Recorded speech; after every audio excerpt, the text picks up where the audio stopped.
Hello, Camp Pros, and welcome to the CampHacker podcast. My name is Travis Allison.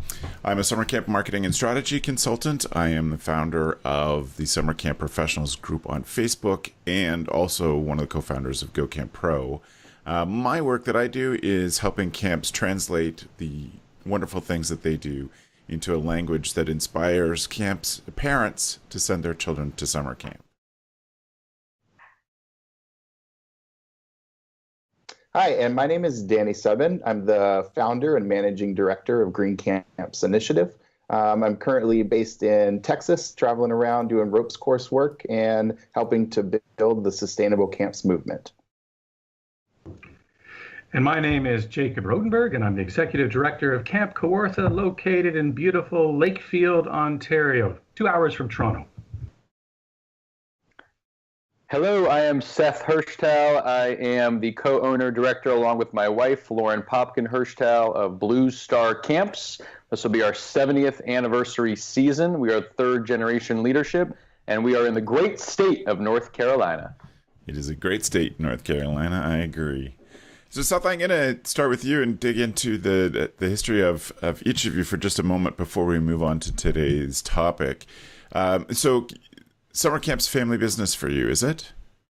Yes, I married into the Popkin family. My wife's grandparents and great aunts and uncles founded Blue Star back in 1948. So yes, I married well. That's awesome. How did you get connected to camp yourself? Sure. So I started going to camp in late elementary school. I grew up in South Florida, and a bunch of my buddies from school all went to a summer camp that our school owned. So it's actually a camp in the same area, Camp Highlander. We'll give them the shout out. We're still all close. I went there for 12 years, camper, counselor, head male counselor. So did the traditional sort of up through the ranks. Always had a strong passion for education, and particularly alternative education, non-traditional, and have found my way back to summer camp. Amazing. That's amazing. Well, welcome to CampHacker, Seth. It's great to have you here. I look forward to hearing some of the cool things that you folks are doing and your input into this topic. Thank you, Travis. Great to be here. And Jacob, for you, what's your connection to summer camp? Where did it start? Yeah, I think it started when I was a kid and I was kicked outside by my parents and frolicked and romped in the beautiful green spaces around where we grew up. And I've always been interested in outdoor education and teaching kids to connect to nature. So eventually I became an outdoor ed instructor and then director of a camp and an outdoor center. And I've loved it ever since. Amazing. That's great. Jacob, was there one moment in particular where that stands out for you in your camp experience that really changed your perception and your desire to do this full time? Yeah, I think it was when I took a group of 16 and 17-year-olds on a swamp walk, and we were up to our necks and armpits in swampy water, and we immersed in swampness. And what was amazing about that is we got a chance to be in the natural world in such a visceral way. I thought, kids are missing this. What can I do to make sure that every child has access to nature? That's my passion. Right. Amazing. Seth, for you, was there one particular moment where you said, I got to be, this is what I got to do? I think my story is not as good as Jacob's. There's no swamp water. Although in Florida growing up, we were near the Everglades. I always loved camp. My closest friends, those relationships that are still with me today, are from camp. So I think the power of those human connections, that's always been there for me. I've always felt on my education journey, which has taken me through Duke, undergrad, and then to the Harvard Graduate School of Education, studying school leadership, specifically, again, non-traditional leadership and education. I've always thought that all of life, takes place in the context of relationships, and nothing has affirmed that and continues to reaffirm that more than the summer camp experience. Right. That's awesome. And the third voice that you've heard, or the the bearded guy that you're seeing on YouTube as you're watching this, is Danny, and Danny is the connector between all of us. And Danny, we're going to talk about your project specifically, but your own camp background. How did you get started in camp? Yeah, so my brother actually went to a YMCA camp in North Carolina called Camp Haynes.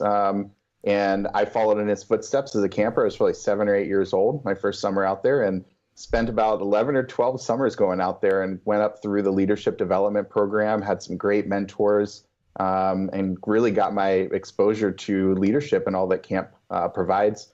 In college, I was graduating with a degree in sociology, not really sure what I was going to do with that at the time. So I got online, I Googled camps in California. I wanted to be out in California. It's always the dream, right? Yes. And the first thing that popped up was Catalina Island camps. And I applied to be the ropes course director. They brought me on, and what I thought was just going to be a summer job turned into a 7-year long, wonderful, life-changing journey where I was a program director for their summer camp program and for their outdoor education program during the year. And that's what really taught me about sustainability. And Catalina Island Camps does a great job of incorporating sustainable development as well as education into their program. And that inspired me to see where there's an opportunity for additional sustainable growth in the rest of the camp community, and thus started my journey for Green Camps Initiative. Amazing. Well, and Catalina Island Camps is certainly a name that's been heard by long-term listeners of CampHacker. Tom's been on the podcast a number of times, and so great to have another Catalina Island Camps inspired professional in the industry, and certainly to bring this topic up. So we're united by this topic today and Danny's work on the Green Camps Initiative, and we wanted to spend some time and talk about how we as camps can take part in this, do some of the easy things for us to do to transition camps to a more environmentally focused philosophy, but then some of the bigger challenges to that, and also how we can do, as Jacob described, inspire kids to be involved in nature and take what they can out of the learnings that we can provide at camp to do that. So Danny, how come you started the Green Camps Initiative? What was the need that you saw? Well, I saw that most camps are taking youth and adults out into the natural world. And I think that the first part of sustainability is really just establishing a love for it. Jacques Cousteau says, you protect what you love. And so camps they're setting up the stage beautifully to bring youth into the natural world and create that love and that appreciation. I did see, however, a disconnect when we would take our campers back into our facilities and operate programming in ways where we would see waste streams that were being created from activities at camp, inefficiencies in energy use and water use. And so I saw this great opportunity that we could tie these things together. And in the true spirit of sustainability, how can we make those connections beneficial? So anytime you implement an initiative, how is it going to benefit your organization? And sustainability focuses on that triple bottom line. And so we want to look at how we can save money when we make those choices. We want to look at how we can improve or leave a smaller impact on our environments, reduce our environmental impact. And then also the education or the social opportunity to teach the millions. I think ACA states there's 6.9 million youth and adults in the U.S. alone that are being impacted by camp. And so what a great opportunity to build upon the great education that camp's already providing for critical thinking, those 21st century learning skills, and bring sustainability into those so that we can send our campers home. And we get those calls from parents. We already get the calls saying, "What'd you do to my kid? They're sweeping after themselves. They're cleaning their plates off and doing all that." What if we can incorporate some behavioral change related to sustainability? So turning the lights off, turning the water off when you're brushing your teeth is some really basic ones. So I saw that opportunity and wanted to bring those things together because I'm passionate about both of those ideas. And camp has taught me that no challenge is too big, and we can really accomplish anything when you have a group of really passionate people. Amazing. So Jacob, Cape Kawartha has a long history here in Ontario as a leader in environmental education and certainly just environmental consideration in terms of program and facilities impact. What have been some of the things that you have seen that have had the biggest impact, that really have been a cultural change or really get this story out to kids in the best possible way? I think one of the most important things we can do for children is teach what are called the 4 R's from Anishinaabe tradition or Ojibwe tradition, which are the First Nations people of this land and this area. They talk about building a relationship. And so what we talk about relationships, we mean, building understanding and empathy between ourselves, but we should also extend that out to the living world and recognize that the community we live in is more just than the buildings and streets, but it also is the living things that we're immersed in. So if I had one message to pass on, it is teaching children about their neighborhood, which is more than their neighborhood. Yes. Everything that is part of the living systems that nurture and support us all. But, from relationship flows the idea of respect. Once you recognize that you are surrounded by beings, not just objects, then you're going to treat them with a bit of respect. And then from that, it's the idea of reciprocity, that you recognize nature and the natural world gives, so you want to give back. And at the end of that is the idea of responsibility, so that you feel like you have a role and a goal to play to teach kids to become responsible for making a better world. And so for me, environmental education is about empowerment. So you have to attend to the child's ability. So what is a 5-year-old capable of doing versus a 7-year-old versus a 12-year-old? So you have to give them projects they feel good about completing, that they're capable of completing, that inspire them to want to do more. In the end, we want to raise environmental stewards. And that can only happen if we don't scare them, but we inspire them. Yeah. It doesn't really talk much about what we're doing. So we have a whole bunch of programs that are linked to that idea of empowerment. So things like learning to make butterfly houses, learning about bees, learning about naturalizing schoolyards, all that sort of stuff. And what that does is that's within a scope that a kid can see, bear witness to, and see their impact and effect. Right. And yes, saving energy is important, and building our buildings more responsibly is important. And that I think older kids can understand a little bit better. So it's just recognizing what tools work best for what kids at what age. That's brilliant. It's brilliant, and really keeping it at a level that, that the message gets across well, that they get it. Yeah. And if I can just say one more thing, we're working on what we call a pathway to stewardship, where we have land trust, conservation authorities, school boards, and we're trying to isolate what we feel kids need at every age to become engaged stewards. And we're trying to coordinate our efforts, camps and schools and conservation areas, to make sure that every kid has those seminal experiences so that they'll grow up to be stewards. And if anyone's interested in more about that, just Google Pathway to Stewardship. Great. Thank you for that. Seth, for you, what's the philosophy, or what's the message that you're trying to get across to your campers and staff? Sure. So Blue Star was founded on those core principles of social justice and social action, and that's manifested in different ways over the last 7 decades. Roger's grandfather, Herman Popkin, and father, Roger Popkin, when they sort of were transitioning between generational leadership, they led ACA, award-winning program called Camping Unlimited, which brought campers from all over the South, specifically, Black and white campers together. Including, grandchild of Dr. King, Coretta Scott King, used to help run that part of staff training. So some pretty deep civil rights roots. Yeah. And for us and our generation, 3rd generation leadership, we're trying to channel that and combine environmental stewardship, which Jacob just mentioned, and really make it all about healing the planet. Mm-hmm. So it's pretty clear, I guess in Canada, it's much more clear the science, which is that climate change is real and we are, as human beings, having an impact.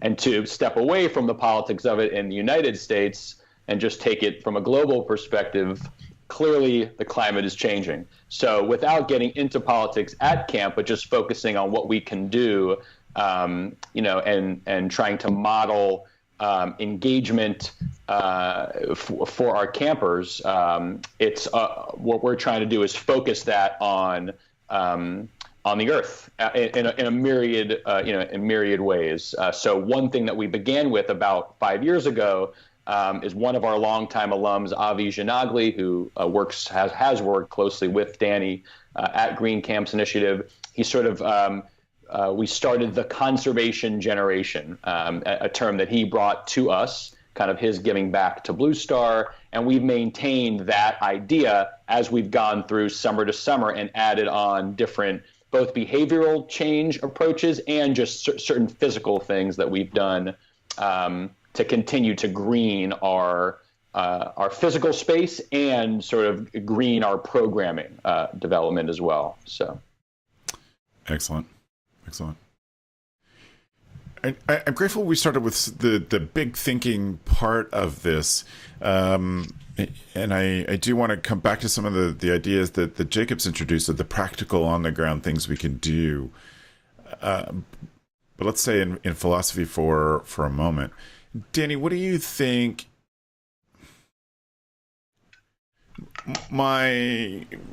like all these problems that we take on at summer camp, some of them are just so big. You're like, how do we just break this down to make it doable? What are some of the, not the practical things yet, but what are the philosophies? What are the things that the discussions camps have to have to begin a process of being more sensitive to this and considering their own leadership role in environmental education? Yeah, great question.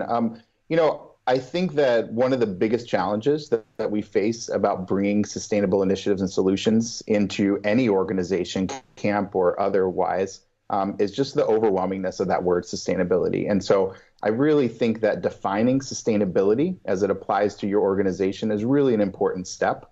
And doing that by getting key stakeholders within the organization to come together that are interested, that are really interested, not drug in there necessarily, although sometimes that can be beneficial too, but just have the conversation and create a definition, create conservation policies, and include it in your mission. And it's going to look different for everyone. And that's one of the things I've really liked about working with the different camps that I have is that, when I can give you a template for what a green team looks like or for what a conservation policy looks like, I tell you to tear it apart and make it your own, because you can learn from what other camps are doing. But ultimately, if you take ideas of what other people are doing and you haven't thought about how they fit in within your organizational model, then it's going to be really challenging.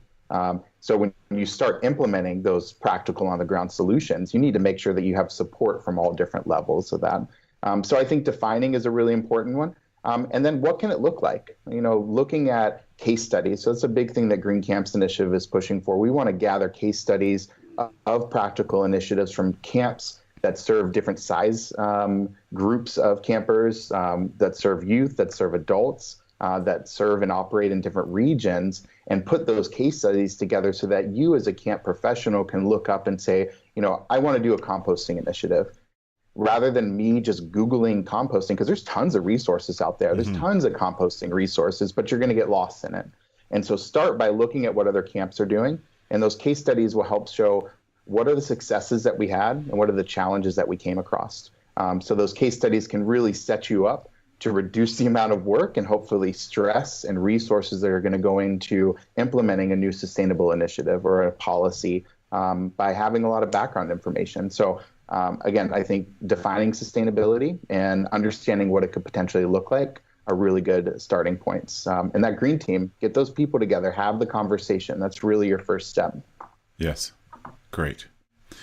Jacob, what would you think would be the most effective questions a camp could, or camp leader could start to ask to raise awareness and begin?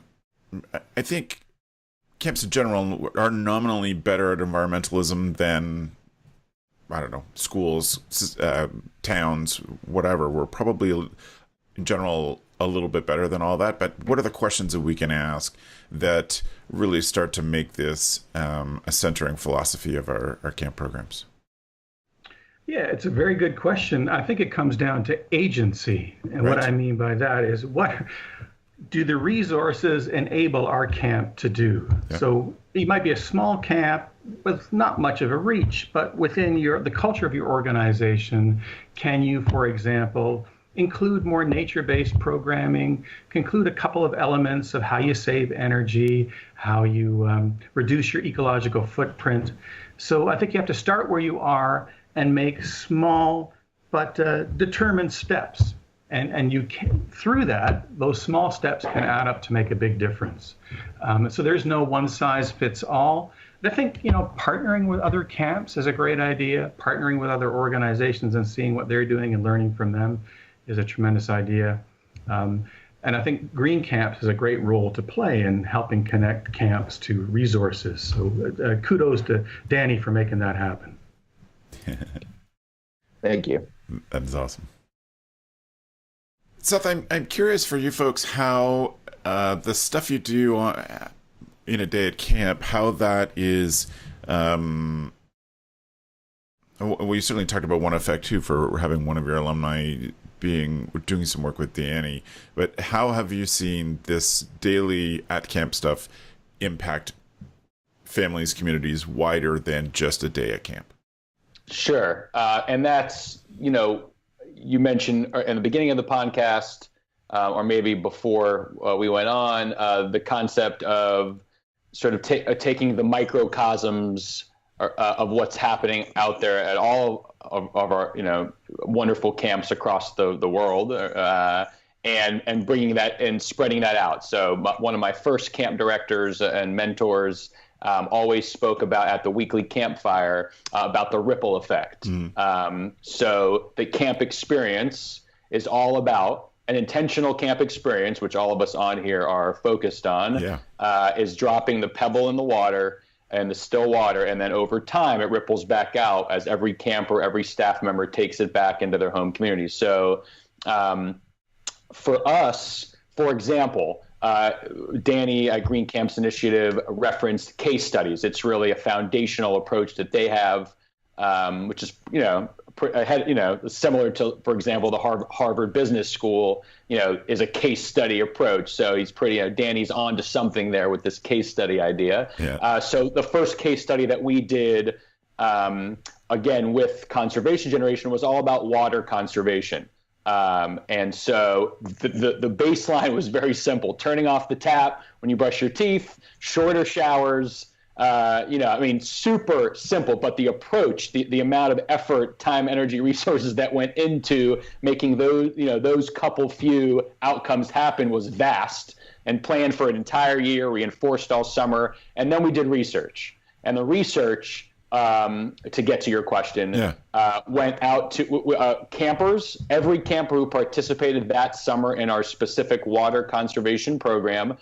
Moreover, it went out in multiple ways to every parent or guardian of every camper who was at camp that summer, third to every staff member. So the data, which has been crunched, not by me, but was very clear.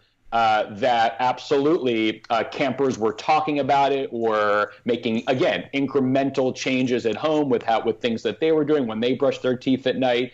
And parents were very clear about that, and staff members referenced and would then send us Instagram things and all these other things of ways they were working it into their college, sorority or fraternity things, saving water. I mean, it was, again, did we affect every single person who came to camp that summer that we did that? Of course not. However, did we have an incremental effect absolutely on a substantive number of human beings who now have these ideas, in this case, water conservation, kind of in their brains? Absolutely, we did. So, like Jacob mentioned, small efforts can go a long way, in the context of the ripple effect. Yeah.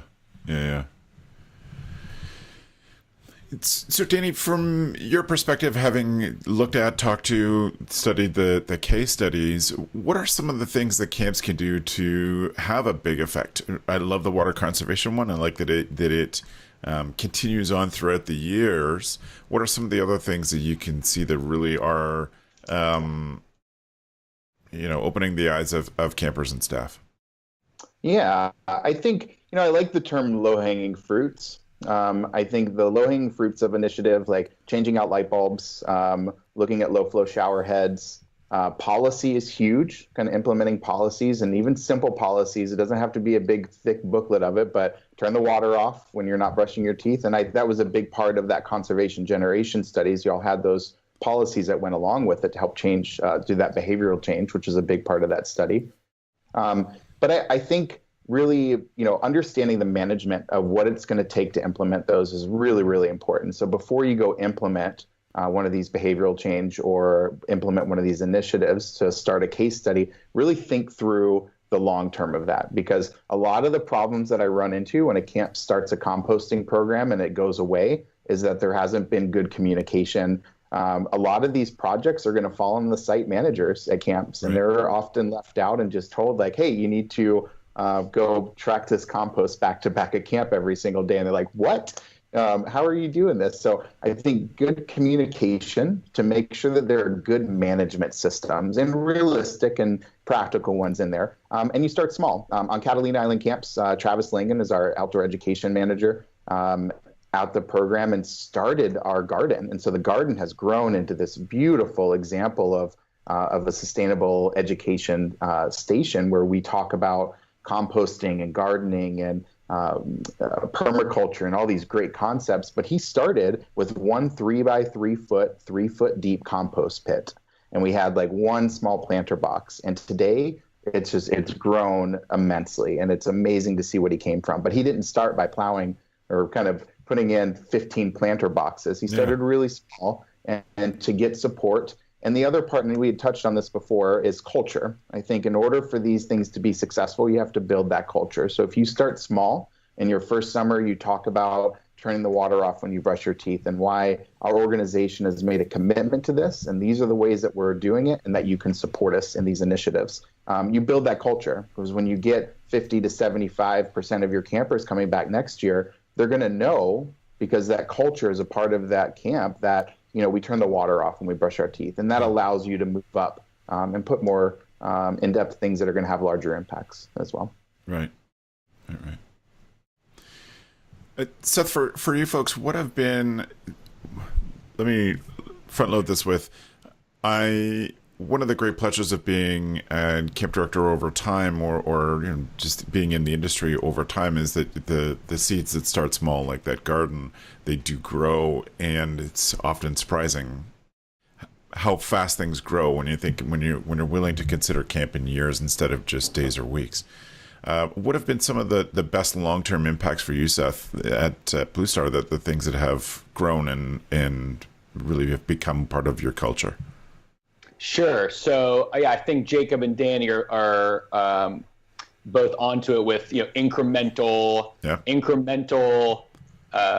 steps rooted in your organizations, in our case, summer camps, agency, and the low-hanging fruit. Yes, and I think everybody would also agree that there's got to be the vision, the 10,000, 30,000, however many thousand foot view to which we're all going. And clearly Jacob, Danny, and I like to think Lauren and I we're all on a larger mission, right? To heal the planet, reconnect human beings with nature, however broad. And then the incremental steps are all inching towards there. So that said, one example is a compost. It's been referenced, and it's one that I know many camp folks think about, have tried to do. So we're not done on our compost journey. We're far from it. We've learned a lot, but one thing we've done year on year, this will now be our third or fourth summer really approaching composting, is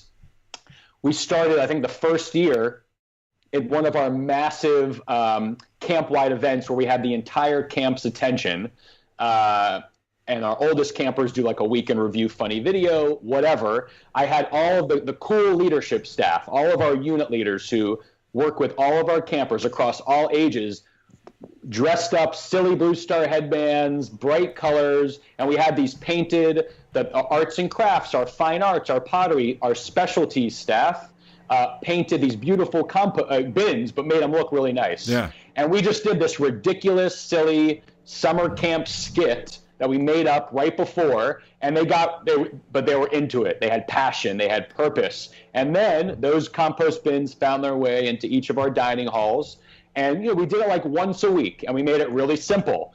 Fruits, veggies, that's it, nothing else. So it was simple.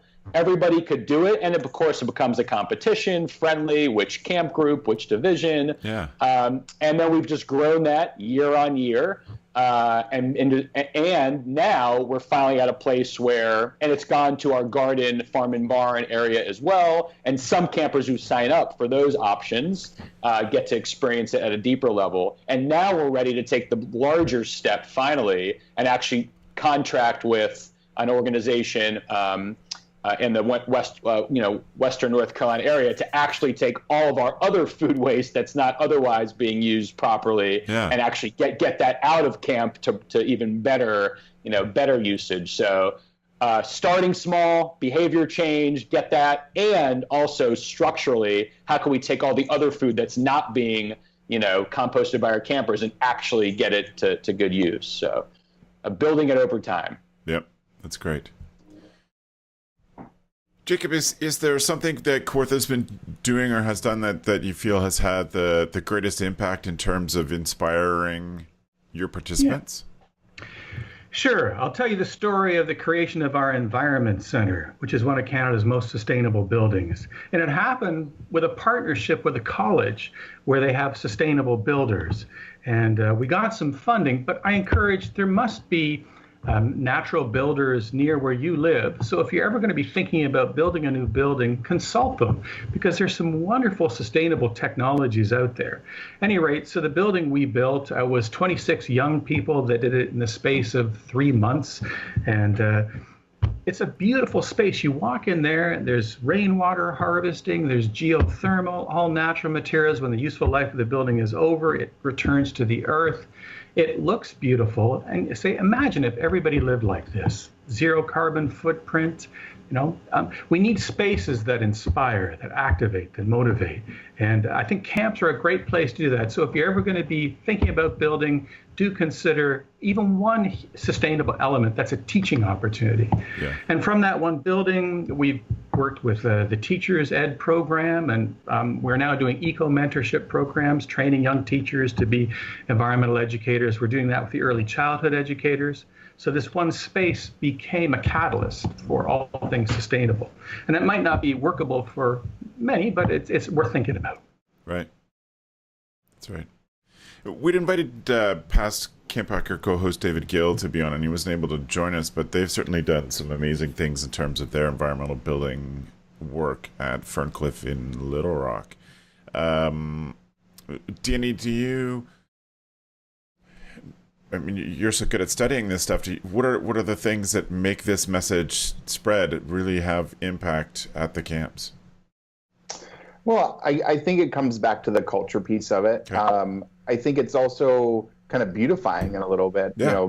Speaking on behalf of David, they have one of the largest hay bale buildings, I think, in the United States that they constructed there. And one of my favorite stories of his is they left, I think, three or four rooms. They didn't leave any flooring in. They just left it dirt, and they're like, we'll come back and figure this out later. Yeah. And so they came back in, and I think one floor they had old rotator belts from a factory down the road. They have one, I think they used the glass bottles, the bottom of the bottles or something to do the floor. And so there's a lot of art involved in there as well. And so creative thinking about what resources do we have access to? And I think we can look at those physical resources. I think most camps have what we call at Catalina a boneyard, where you've got just a bunch of old stuff like wood, old construction projects put together, and say, how can we incorporate the stuff that we have? And I think we can look larger than those resources. And as Jacob mentioned, look at universities in the area. I always recommend looking at utility companies. Call your utility company, ask them what they can do. We're serving all these youth, and we want to provide them with education. How can we use our resources that we have access to? And again, it's going to look different for everyone. And so there are a lot of similarities, but you really have to sit down and think about what do we have access to, what resources do we have, and how can we make these changes happen. And oh my gosh, all the examples, it would take, I could go on and on and on about the amazing, just critical thinking that camps have used to make their programs more sustainable as it applies to them. I think the other point I wanted to kind of add on to that is setting a baseline. And I wrote a really good blog article about it. And I think setting a baseline is another important step in all this, because I heard Tom Holland speak at the ACA National Conference. I think it was 2016 that he was speaking, the former ACA CEO, and he was talking about the way we measure the success of our programs. And I believe he said 100% of schools measure the impact of their programs. And I think the statistic at the time was 20% of camps do that. And so the ability to measure and have clear outcomes, whether it's quantitative or qualitative, is really important. It helps us make sense of the value of what we've done. And so with sustainability, I think we can measure baselines as far as what is our current water use, what's our current energy use, how much waste are we currently putting out, how many pounds of food is going into the waste stream. And if we can get measurements on that, metrics, then as we begin to implement solutions, we can measure and say, what changes have we made? Or you can set goals and say, we want to reduce our water consumption by 5% this year. Yeah. Whereas if you just say, we want to reduce our water consumption this year, there's not any good direction to figure out, well, what are we going to implement to reach a goal? And how are we going to measure that, to bring that information to our board of directors, to our camp decision makers, and say, we should do more. Look how successful this has been. And I love the research project that came out of the conservation generation efforts at Blue Star and Camp Judea. Just really, really good data that comes out of there that helps us make more informed decisions. That's great. Jacob or Seth, is there something that you would say to a camp that is ready to move beyond this, we're good at talking about nature stage and into something that has some wider impact?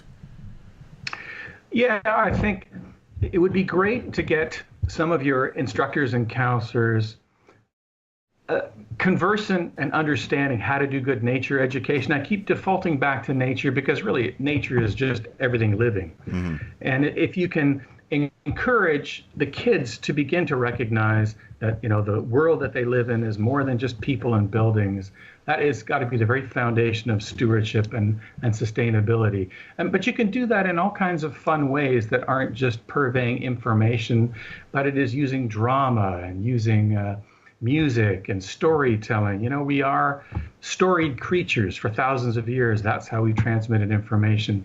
But if it can be a central part of your programming, and then little action pieces that go along with nature. So if we're, again, building butterfly houses or planting gardens or naturalizing, then kids take that ethic of stewardship and it begins to unfold and go outward. But it starts there.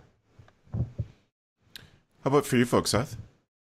In addition to what Jacob is sharing, I would say really the leadership, really putting it out there to the community. So to the leadership team, to returning veteran staff members, to longtime families. This is what's important to us. This is where we're going, and getting that, getting their feedback, getting folks engaged.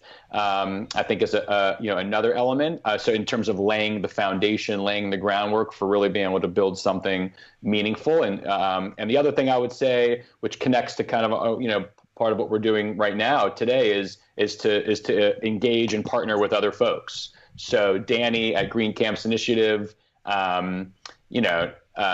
is doing this. He's putting us together. I didn't even realize, but he got me in touch with the Ferncliff folks last year, and we modeled our evolving conservation policy document on theirs. And we put it, it's in our own language now, but the template is theirs. Very explicitly. And they were happy to share. We all want to share. This is part of the beauty, and the magic of camp folks, is we're all relationship, driven people who are in this again for some higher purpose or some higher mission for why we're all here on this planet, and we all want to engage with others. So there's many folks out there. Danny in Green Camps is a great place to start. And he loves, Danny does, to connect you with other folks. Yeah. It's really I think that's another important part. Fantastic. Well, I want to thank the three of you for all of your insight on this and for sharing the things that you've been through and all of these great success stories. This is just the beginning of a conversation. I hope that we get to have more of it. I will, since we're recording this in April 2017, I will let you concentrate on camp for now, and then we'll speak again in the fall. But I will invite you to come back and have some more of this conversation, and share your 2017 success stories with us at that point. So thank you all for everything you've added to this. It's great. Thank you. At this point, I really want to, after thanking them, I want to move us on to our tool of the week. If you are just joining us, if you're a Green Camps Initiative camp and heard from Danny that we're talking about this, and it's your first time listening to CampHacker, this is episode 101, so I would invite you to check out camphacker.tv/podcast for all of our past episodes and the things that come from this Tool of the Week section. I was teaching this week at the Mid-States Camp Conference, and a number of people came up to me then and said how much they love the Tool of the Week section, but also how expensive it has been for some camps, as they hear other camp directors offer cool suggestions of things that can help them be a better camp director. So I welcome you to this section of the podcast. I'm going to start with you, Seth. You had some really interesting stuff that you brought to the table for your tool. So what are you bringing that will help people be a better camp director? So humbly, I will suggest two offerings. One is an idea that's free, and one is a book that I think you do have to buy. But the idea is just being relentlessly focused on your organization's core values, and making them real, and bringing them to life, and connecting that to the type of internal culture that you're trying to create, because we believe that radiates out to the world, and just cannot emphasize that enough. Core values and culture, it's all about that. And that's where I like to spend a lot of my time. And then a book to go along with that, our internal professional development for our leadership team this year has been this book. If I don't know if everybody's going to see it, The Ideal Team Player by Patrick Lencioni. Might be mispronouncing his name, but recommended to us, from a trusted, a longtime friend of Blue Star, and been really meaningful for our team to engage in a work together, kind of an internal book club towards the core values, culture, end. So that's great. So as follow-up to that then, Seth, what do you folks define as the core values of Blue Star? Our core values are: let your light shine, bleed Blue Star blue, when climbing pinnacles stick together, be a breath of fresh mountain air, and keep on keeping on. Brilliant. Thank you so much. All right. Thank you for those. I'm definitely going to look into that book for sure. That's a great one. I think one of the great pleasures of this part of the podcast is the massive number of good books that have been recommended. Jacob, what's your tool of the week? Oh no, here's another book. Good. And this one I helped to write. It's called The Big Book of Nature Activities. I don't know if you can see it there. But it is all about nature activities you can do with kids throughout the year, but a big section on summer as well. And it's activating your senses. It is learning what lives in different regions throughout North America, and what you might find in the insect world, in the bird world, in the mammal world, and lots of creative, fun suggestions. And if you can't afford that, that's fine. I know some camps are resource pressed. I'm going to suggest a couple of websites to visit that get at some of the same thing, what's happening in nature at any given time of year. Step Outside is a great one. Just Google Step Outside. Or Drew Monkman Phenology. He's the co-author of this book, and he's a wonderful naturalist, and he'll tell you what's happening in nature. That is great. Thank you, Jacob. What a great idea that ties in so well with the theme. Danny, what's your tool? Oh my gosh, I want to share so many tools right now, Travis. I'm going to try to keep it focused. So the main one I bring to the table is a PDF document that I put together with 10 free camp sustainability solutions. And these, as we mentioned before, are kind of those low-hanging fruits, things that are going to take very little to none investment of time, money, or resources to implement new solutions. Some examples are changing the computer settings. There's a lot of really energy efficient, easy settings that you can change there. Maybe doing some battery recycling. Meatless Mondays, we had a great, on Catalina, we took out meat from one meal a day, and we were able to use the savings, because bacon is super expensive, to bring in organic produce. And so there's a lot of ways that you can use some of these simple solutions to build upon to find some others. And then create signage for each sustainable solution is another big one. So there's 10 of those on there, super simple to implement. And then the larger resource, this can be found on the Green Camps website under our resource section. There's tons of stuff on there. I know Seth was talking about composting. I did a composting webinar about a year or so ago with Camp Stevens in Julian and Frost Valley in New York with some of their composting efforts there. And then just in general, find Green Camps Initiative on Facebook, join our newsletter, and check out our new website that we'll be launching at the end of April for more information about how you can participate in what Green Camps is doing. That's great. Thank you for that. Well, my contribution to the tool of the week is probably a lot more frivolous than what the three of you have brought, but something that I needed as a counselor and a summer leadership team member, but didn't have, but something that I have picked up since.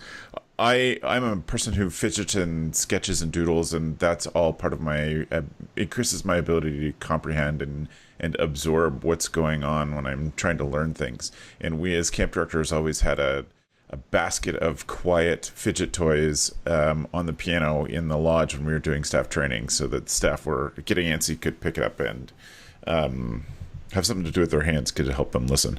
And being a fidgeter myself, I've been experimenting with little fidget toys. What I have here is a brushed metal spinner, it's called. I'll post the link in the show notes that you can find on camphacker.tv/podcast. But it is a toy that just spins, and I keep it in my pocket, and I find myself sometimes subconsciously pulling it out and playing with it. But I have, at all of my years of adulting, I have learned that there are times when I'm going to need a little help with focus, and this is a fun little thing that I use. Was quite inexpensive, and I think has helped me be a better learner, if nothing else. Probably a better listener too, I think. So we will post the links to all of these 4 tools of the week. And you can see all those in the previous ones at camphacker.tv/podcast. And if you are watching this video on YouTube instead of being a listener to the show, I would invite you to open up the podcast app on your phone and search for CampHacker. That's all one word. And you will see this and our Camp Code podcast as well, both available there, that you can subscribe. And that way the show just shows up for you on your phone instead of you having to go to YouTube to find the video. So I think that's a nice and easy way to do it.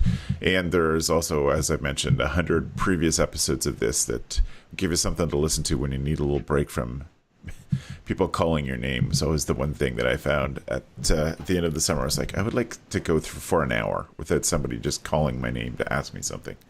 So we offer you the CampHacker podcast as a solution to that.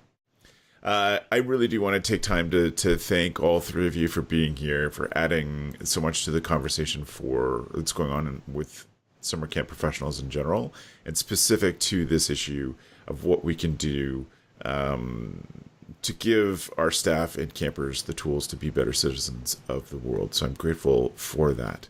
What I want to do is just give you each a chance to let us know how we can get in touch if people have follow-up questions for some of the things that you've mentioned. Seth, what's the best way to reach out to you?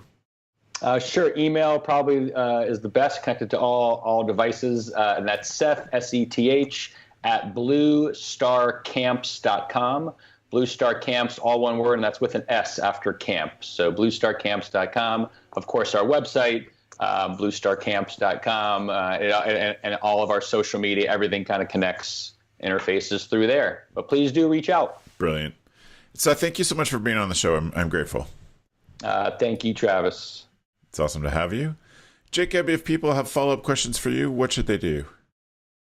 They can email me as well, and I'm at Jacob, Jacob, at CampHacker, Camp Kawartha spelled CampKawartha.ca, Jacob at campkawartha.ca, or you can Google Camp Kawartha.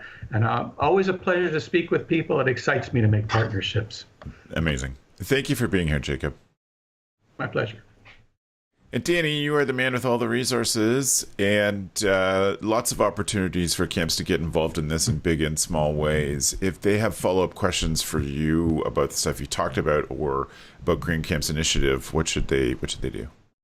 Yeah, so our current website, I did mention we're doing a relaunch. So you can check out what we have right now. There's tons of stuff on there. It's a little overwhelming, so we're going to try to package that down a little bit so it's more user-friendly. But the website is www.greencampsinitiative.org. That initiative is not the most fun word to type in there. But we are doing a relaunch, and we will be changing our name to Green Camps. And so eventually, hopefully by the end of the month, it'll be greencamps.org, a lot easier to type in and remember. Yeah. And my email address is just danny@greencampsinitiative.org, which will change to danny@greencamps. But I would say right now the best way to stay in touch and ask questions is through social media.